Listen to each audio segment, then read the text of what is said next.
Hey tribe. Well, I had every intention of taking you guys on the little hiking trail from the Juncolito Park all the way out to Puerto Escondido. And although I did make the hike, I seem to have misplaced the hard drive that the footage is on. So while I look for that, I figured I'd just show you guys some other parts of Juncolito. And yeah, we'll go from there. If you're getting anything from these videos, please consider subscribing. Alright, let's head back to Juncolito. Let's go back to that backside behind the dunes. Let's hit these trails, and I'll show you guys the entrance to the hiking trail that I was going to take you on, but can't seem to find the footage. Alright, as you guys can see, this area is extremely flat. And during the rainy season, it fills with water. It looks like a giant lake. And it goes all the way to those hillsides back there, edge to edge. Kind of looks beautiful. If you're into birds, there's a lot of water birds here around that time. We're going to keep going all the way in the back where these two hillsides sort of converge. That's where we're going to find this hiking trail I wanted to show you guys. So we're going to be pulling up to it here really soon. You'll see just how overgrown it is. I really wish I could find this footage and show you guys, but that's just going to have to wait for another time. So instead, let's turn around and head back the way we came. Only we're not going to go to the sand dunes. We're going to go all the way to the other side of the sand dunes, near one of the points where it becomes a little more rocky. This area is perfect for snorkeling. Well, all right, tribe. It's kind of hard to tell today because it's so windy and so choppy out there.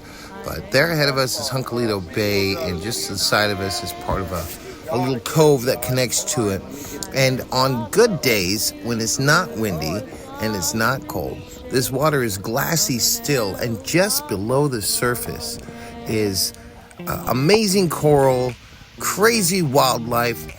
I feel like I'm going to an amusement park every time I go out into these waters here and go snorkeling. Now you can see the houses to the small village, Juncolito. That's what you're seeing there in the distance. And just above that is the highway that cuts along the mountainside there and the coast. That's what we drove in on.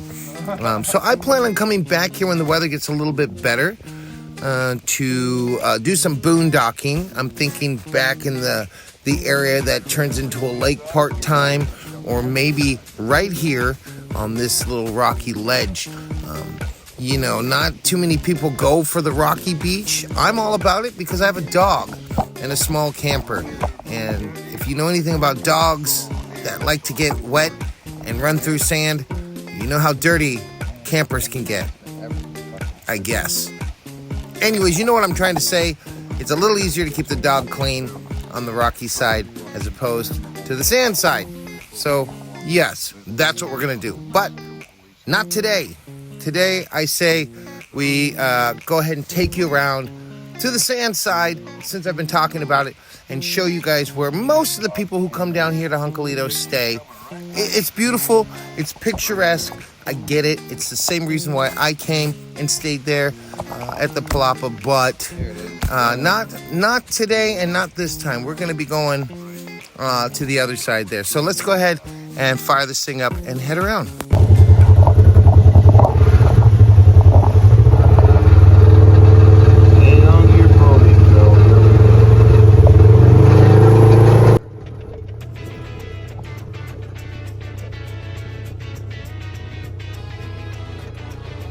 Alright guys, so we're going to be cutting through this brush here that sort of holds the sand dunes back.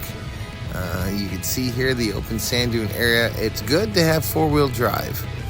Okay, now we're coming back off of the sort of looser sand onto sort of the more packed sand. This is where people generally stay. They don't veer too far, as you can see from this packed area. You get too far one way or the other and you're going to be buried in sand. So check this place out. Alright, so as I've mentioned before, this is where everybody comes to when they come to Juncolito. beautiful sandy beaches, a great view. I can totally see why. But you're kind of restricted to very close to either side of this packed path. If you go too far out one way or the other, you're going to end up buried in sand or in the water when the tide comes in, because as you can see, the tide comes in pretty high. If you have four-wheel drive, you can definitely get back up in the sand a little bit, but now you've got sand going everywhere. The first few times I came and stayed here in the van, this was the spot I went to. Absolutely gorgeous. But then, I met my buddy Ambo Mike, who has a converted ambulance. He used to have a place over in Hunkalito. That's where he had a little eco camp called Two Wheels. And after being here all the time and being crowded on this beach, not only with visitors from other countries, but locals on the weekends, it's one of those things, like when you live near the beach in LA, you kind of get tired of going to the beach. Not that it's not beautiful, not that it's not worth it, but you start branching out into other areas. Hence my looking around on the other side of the sand dunes. Maybe I'll take you guys all the way over there to the village, show you guys the 200-year-old fig tree that's over there, and where Two Wheels used to be. I think I can still get up to the property, although it's completely walled in now. Sort of a sad situation there, because Two Wheels was such a beautiful spot, and the person who bought the property just sort of leveled everything and built a wall around it and put a pool in. I say, if you're going to do that, you could do that at home. You don't need to be down here. I would figure you'd come down here to take in this beautiful area around us. All right, I'm going to stop now. All right, guys, so you just seen we passed a couple of DIY builds. One of them was a small overland camper with a tent on top. The other was a converted bus. You're going to see a lot of those down here, converted ambulances and things like that. You're also going to see a lot of these very traditional style RVs and overcab campers. There's a lot of them down here. And depending on what you're going to do, you can be extremely comfortable in this sort of setup. So hey, to each his own. There's something for everybody here in Baja. So we're coming back around to the entrance to the park, passing a few van lifers there. It looks like some surfers on tour. It didn't look like they did any converting in there. A couple of bench seats and a lot of surfboards, but that's how they roll, I guess. Okay, so we're gonna head out back to the highway and make our way back to town. I think this was a very successful scouting mission. I am sorry I didn't get to show you guys the hiking trail, but as soon as I can find that footage, I will definitely show you. Now, we're passing through these palms. I just want to make note, to the left of me here are a few trails that actually go into the palms and mesquite. You can also have a pretty kick-ass campsite hidden amongst those trees and things. I would recommend bringing a little rake and a broom, because the mesquite has some thorns and they fall to the ground. And you don't want to step on one of those. Even with your shoes, they will go through the sole of your shoe and into your foot. Ouch. Didn't look like it even. Oh, shit. I know why he brought beer, huh? That's it. I know why he brought beer. He's buttering you up. Well, guys, today we needed to take the Razor over to our friend Stan. Stan's the guy who restores these cars. Stan is infamous around here in Loreto. He used to be one of the Baja 1000 racers. He moved down here about 40 years ago, worked on a lot of race vehicles, had his own race team, Burns race team. And now all he does is restore cars and help gringos like ourselves when we come into a problem.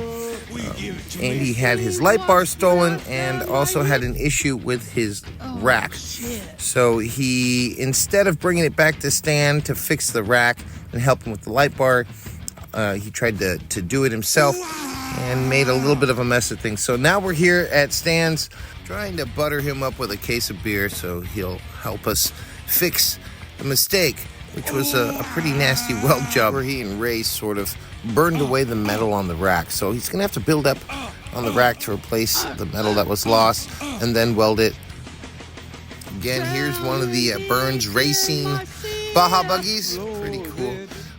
Along with that, he also does custom work. One of his apprentices is working on this bike for somebody here in town. I figured I'd show you guys a little bit of the progress. Very cool. Well, tribe, that's all I have. I still feel really dumb losing that footage. It's on a thumb drive, and I cannot for the life of me remember where I placed it. It's probably lost in the camper. Need to come up with storage solutions. It's not that I'm not trying. It's just that the opportunity hasn't presented itself. I don't have a ton of money, and I kind of have to do everything as I've been doing it from recycled and donated things. So if you're watching this and you have something you think I could use, please feel free to contact me. If there's some way I can get that and utilize it, I will, and it would be great. Needless to say, I wish I had that footage I lost. I'm sure I'll find it sooner or later. I've got to do some cleaning up in here soon. But I hope that you guys enjoyed what I gave you this time around. I do have more coming out. I keep saying that. And I feel like I'm just sort of dragging things out because I have all these plans in my head. But as many travelers know, you can't stay true to that. The weather changes, flights get canceled, things happen, so you kind of have to go with the flow. I need to get myself back in that mode, so I am going to make do with what I have and do the very best that I have. I hope that I'm entertaining you guys. I hope that you guys are getting something out of this. Maybe I'm educating you a little bit, teaching you something, and most of all, I hope I'm inspiring you guys to get out there and do some traveling, do some camping, go on a road trip. Try a food you've never had before. Try to speak to somebody who doesn't speak your language. And share a meal. Make something that you know how to make and you can share with the world. So I think all things begin with a meal. And yeah. Okay, I'm going to stop babbling. I should probably start cleaning. And then, oh, you know what? I stopped at the bakery. Got more donuts. I will clean later. As always, this channel survives through your support. So if you're getting anything out of this, please consider subscribing. ADHD caffeine since 1976. Fingertips, but not toe tips. Yet, tiptoe is okay?